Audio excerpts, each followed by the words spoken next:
Hello ಸ್ನೇಹಿತರೆ, ಇವತ್ತು ನಾನು ನಿಮ್ಮನ್ನು ಮೂಡುಬಿದ್ರೆಯ ಒಂದು ಸುಂದರವಾದ ಗ್ರಾಮದಲ್ಲಿರುವ ನಮ್ಮ ಸ್ನೇಹಿತರೊಬ್ಬರ ಮನೆಗೆ ಕರೆದುಕೊಂಡು ಬಂದಿದ್ದೇನೆ.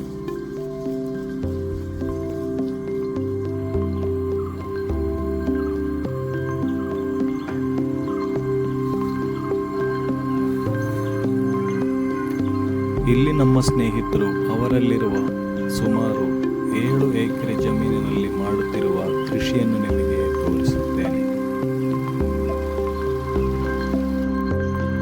ಈಗ ನೀವು ನೋಡುತ್ತಿರುವಂಥದ್ದು ಎತ್ತರವಾದ ಪ್ರದೇಶದಲ್ಲಿ ಅವರು ನೆಲವನ್ನು ಸಮತಟ್ಟು ಮಾಡಿ ಅಲ್ಲಿ ಭತ್ತವನ್ನು ಬೆಳೆಯುತ್ತಿರುವಂಥದ್ದು. ಇದು ಬಹಳ ಅಪರೂಪದಲ್ಲಿ ನನಗೆ ನೋಡಲಿಕ್ಕೆ ಸಿಕ್ಕಿರುವಂಥ ಒಂದು ವಿಷಯವಾಗಿತ್ತು. ನೀವು ನಿಮ್ಮ ಹಿಂದಿನ ಕಾಲದಲ್ಲಿ ಇದೇ ರೀತಿಯಲ್ಲಿ ಗದ್ದೆಯ ಸೈಡಿನಲ್ಲಿರುವಂಥ ದಂಡೆ ಮೇಲೆ ನಡೆದುಕೊಂಡು ಹೋದ ಅನುಭವ ನಿಮಗಿದೆ, ಕಮೆಂಟಿನಲ್ಲಿ ಹೇಳಿ. ಇದೊಂದು ಬಹಳ ಸುಂದರವಾದಂಥ ಒಂದು ಅನುಭವವಾಗಿದೆ. ಅಡಿಕೆ, ತೆಂಗಿನಕಾಯಿ ಒಣಗಿಸಲಿಕ್ಕೆ ಹಾಕಿದ್ದಾರೆ. ಸ್ವಲ್ಪ ಮುಂದೆ ಹೋಗುತ್ತಿದ್ದರೆ ನಮಗೆ ಕಾಣಸಿಗುವುದು ಸಿಹಿಗೆಣಸು ಬೆಳೆ. ಮಣ್ಣಿನೊಳಗೆ ಮರೆತು ಬೆಳೆದರೂ ಅದರ ಸಿಹಿತನ ಎಲ್ಲರಿಗೂ ಗೊತ್ತು. ಹಾಗೆಯೇ ಬೆಂಡೆಕಾಯಿಯ ತೋಟಗಳು ಸಣ್ಣದಾಗಿ ಕಾಣಿಸಿಕೊಂಡರೂ ಹಳ್ಳಿಯ ಅಡುಗೆ ಮನೆಗೆ ಜೀವದಾಳವೇ ಇವು. ಹಾಗೆಯೇ ಕಬ್ಬು, ಅಲಸಂಡೆ ಗಿಡದಲ್ಲಿ ಹೂ ಬಿಟ್ಟು ಸಣ್ಣ ಕಾಯಿಗಳಾಗಿದೆಯಷ್ಟೇ. ಇದು ಬಸಳೆ ಅಂತ ನಾವು ಕರಿತೇವೆ. ಎಷ್ಟು ಮಂದಿಗೆ ಇದು ಗೊತ್ತುಂಟು ಕಮೆಂಟ್ನಲ್ಲಿ ಹೇಳಿ. ನಮ್ಮ ಸ್ನೇಹಿತರು ಬದನೆಕಾಯಿ ಗಿಡಕ್ಕೆ ಗೊಬ್ಬರವನ್ನು ಹಾಕುತ್ತಾ ಇದ್ದಾರೆ.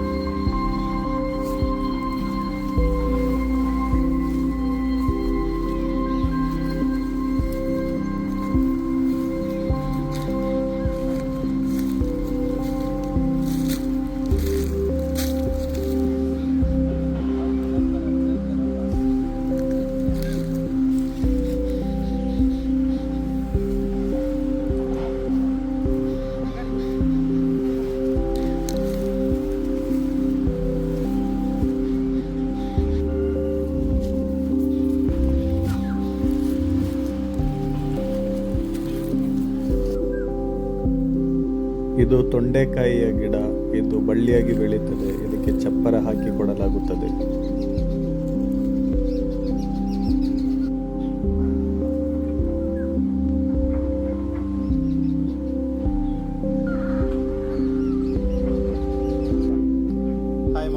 ಮಕ್ಕಳು ಹಸುಗಳ ಜೊತೆಗೆ ಆಟವಾಡುತ್ತಾರೆ. ಹೆಣ್ಣು ಮಕ್ಕಳು ಹಾಲು ಕಡೆಯುತ್ತಾರೆ.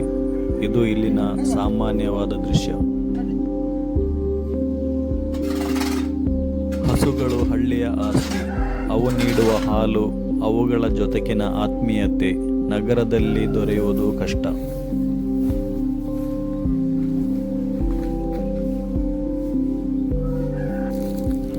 ಇಲ್ಲಿ ಬೆಳಿಗ್ಗೆ ಎದ್ದು ಕೇಳಿಸುವುದು ಅಲಾರಂ ಶಬ್ದ ಅಲ್ಲ, ಕೋಳಿಗಳ ಕೂಗು ಮತ್ತು ಹಸುಗಳ ಮೃದು ಧ್ವನಿ.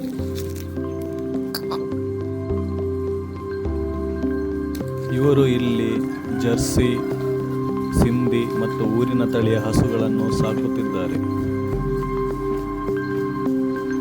ಮುಂದೆ ನಮಗೆ ತೆಂಗಿನ ಮರಗಳು, ಅಡಿಕೆ ತೋಟಗಳು ಕಾಣಸಿಗುತ್ತವೆ.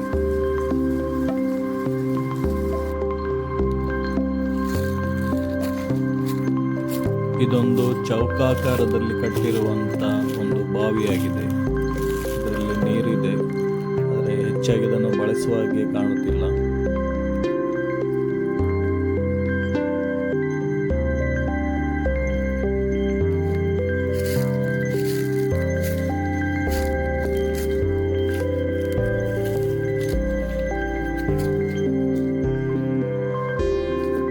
ಮುಂದೆ ಹೋಗುತ್ತಾ ಇದ್ದಂತೆ ತೆಂಗಿನ ಮರಗಳು, ಭತ್ತದ ಗದ್ದೆಗಳು ಉದ್ದಕ್ಕೂ ಕಾಣುತ್ತದೆ. ಅದು ಎಷ್ಟು ಉದ್ದ ಇದೆ ಅಂತ ನೀವೇ ನೋಡಿ.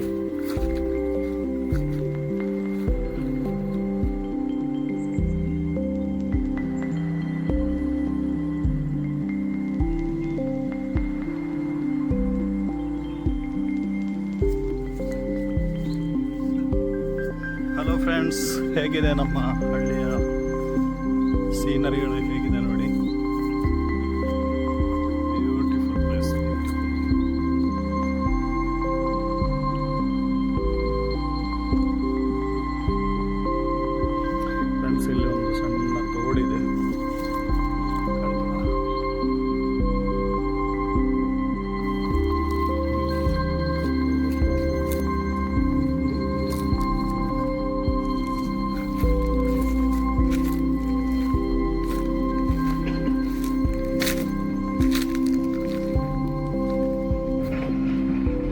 ತನ್ನ ಕರ್ತವ್ಯವನ್ನು ಸರಿಯಾದ ಸಮಯದಲ್ಲಿ ನಿರ್ವಹಿಸ್ತಾ ಇರುವಂಥ ಬಾಳೆಗಿಡಗಳು ಬಾಳೆಹಣ್ಣನ್ನು ಕೊಡುವುದಕ್ಕೆ ಹೂವನ್ನು ಬಿಡುತ್ತಿದೆ.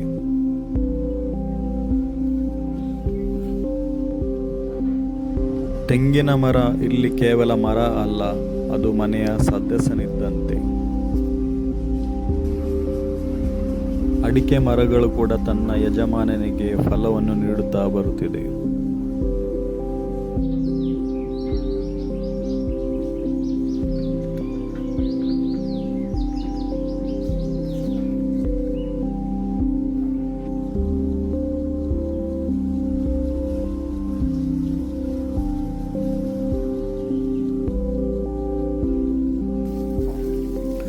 ಅಡಿಕೆ ಬೆಳೆಸುವುದು ಸುಲಭವಾದ ಕೆಲಸವಲ್ಲ. ಹಲವಾರು ವರ್ಷಗಳ ತಾಳ್ಮೆ, ನಿರಂತರ ಶ್ರಮ ಮತ್ತು ಪ್ರಕೃತಿಯ ಮೇಲಿನ ನಂಬಿಕೆ ಬೇಕು. ಈ ಮಣ್ಣಿನ ವಾಸನೆ, ಈ ಹಸಿರಿನ ಶಾಂತಿ, ಈ ಸರಳ ಜೀವನ, ಇದೇ ನಿಜವಾದ ಐಶ್ವರ್ಯ.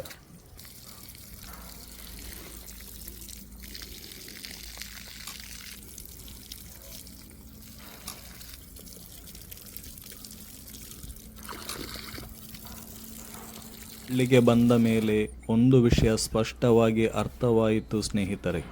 ಸಂತೋಷ ಎಂದರೆ ಹೆಚ್ಚು ಹೊಂದಿರುವುದಲ್ಲ, ಸಂತೋಷ ಎಂದರೆ ಇರುವುದರಲ್ಲಿ ತೃಪ್ತಿಯಾಗಿರುವುದು. ಈ ವಿಡಿಯೋ ನಿಮಗೆ ಸ್ವಲ್ಪನಾದರೂ ಶಾಂತಿ ಕೊಟ್ಟಿದ್ದರೆ ಒಂದು ಲೈಕ್ ನೀಡಿ.